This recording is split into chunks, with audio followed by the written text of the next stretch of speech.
Let me start off by saying I know the issues with EA and this game, and I know that people that see the title of this video are gonna come in here, automatically dislike and leave, or comment saying you're a fucking idiot, this game's garbage, even though they haven't even played it, okay? I know, EA messed up. Everybody knows this. They were money hungry, and they did a lot of bad things, and it does affect my grade for this game. But the game itself, the content inside, is absolutely incredible. All the gameplay you see in the background is going to be multiplayer or arcade only. There will be zero spoilers for the story. So let's get right into it. First, talking about the story. So the story of the game can become predictable at times. There will be things that happen, which when they happen, it's like a cause and effect thing. You see the cause, and then you already know what the effect is going to be. So there are moments where the campaign is a little disappointing, but it's actually really beautifully crafted. So in the Star Wars game, we've never really gone through the eyes of the Empire, and this game, the campaign in Star Wars Battlefront 2, that's what it does. You get to follow through the eyes of Iden Versio, who is a part of Inferno Squad, which is some like top elite, whatever, fucking squadron in the Empire. And you get to see the aftermath of Return of the Jedi and how it leads into Force Awakens. And the campaign, I think it's pretty good. It's beautifully crafted. The cinematics are incredible. So speaking of incredible visuals, let's move on to the visuals of the game. So I play on an Xbox One X on a 4K TV, so it looks incredible on my TV. It is Xbox One X enhanced, so it just looks absolutely stunning. Obviously on PC it looks incredible, on PS4 Pro, just the game in general, even on your base PS4 or Xbox One, it'll still look good on a 1080p monitor or TV. The game looks beautiful. It feels like you're in Star Wars movies, making your own battles. So really there's nothing else to say about the visuals. Obviously the game looks stunning. EA's 2015 Battlefront looks stunning, but let's talk about the gameplay. With like the bread and butter of this game is the multiplayer. My lord, is the multiplayer so much fun. The classes are fantastic. Assault, Specialist, Heavy, Officer. They're all so good. My favorite being Heavy. I made a video of why it's the best class. I created a guide for the Heavy. If you didn't see that, go watch that. The game is so fun.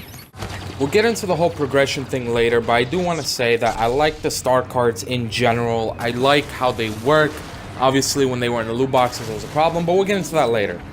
Base Troopers, ton of fun, really cool. I like their different abilities. Now let's talk about the heroes. The heroes are all pretty much unique. Some of them share abilities like the Force Push or Force Choke, but they are a little different in their own way. You feel like a badass when you're playing as a hero, especially when you have a lightsaber in your hand. It's stupid fun. I thoroughly enjoy the flying in this game. In EA's 2015 Battlefront, you had to rely on pressing right or left or up on the D-pad to like do flips and moves or whatever, and it was bland. It wasn't really fun. You auto lock onto people, and this one is so much better. I forgot the company. It was either Criterion or Motive that did the aerial combat and space combat. Amazing, incredible. It really is funny. You could get a lot of points doing it too. So quickly to touch on, the audio is obviously really good. 2015's Battlefront was really good when it comes to audio. This is just even better. So we've covered story, gameplay, visuals, and audio. Now let's talk about them juicy loot boxes, microtransactions, and progression system, and how EA was threatened by Disney, threatened to revoke their license to make Star Wars games. This was honestly a juicy story. So I made a video a few days ago titled In Defense of EA and DICE, and I was defending their decision to have Vader and Luke behind these 60,000 credit walls, because the numbers people were pulling out of their ass on Reddit were just fucking mind-boggling. Thousands of hours to unlock Luke and Vader. Get the fuck out of here. I had 22,000 credits in 8 hours. Whatever math they're doing is wrong, but I do not support or defend their decision with the loot boxes and progression.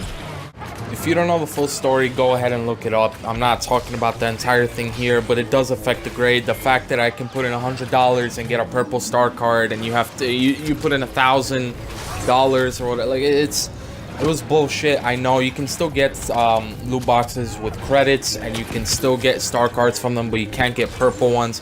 Highest rarity is blue. From there, you have to play the game and upgrade, which is okay. I like the star cards overall.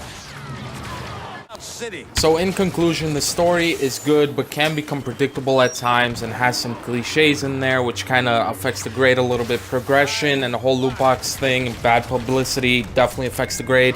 Gameplay is incredible, sound is incredible, visuals are incredible, multiplayer is just stupidly fun, arcade's pretty good too, I forgot to mention that. Overall, I'm gonna give it a 7 out of 10. I do recommend buying it. It is definitely a really good game. If it didn't have the bad publicity, it could definitely be Game of the Year.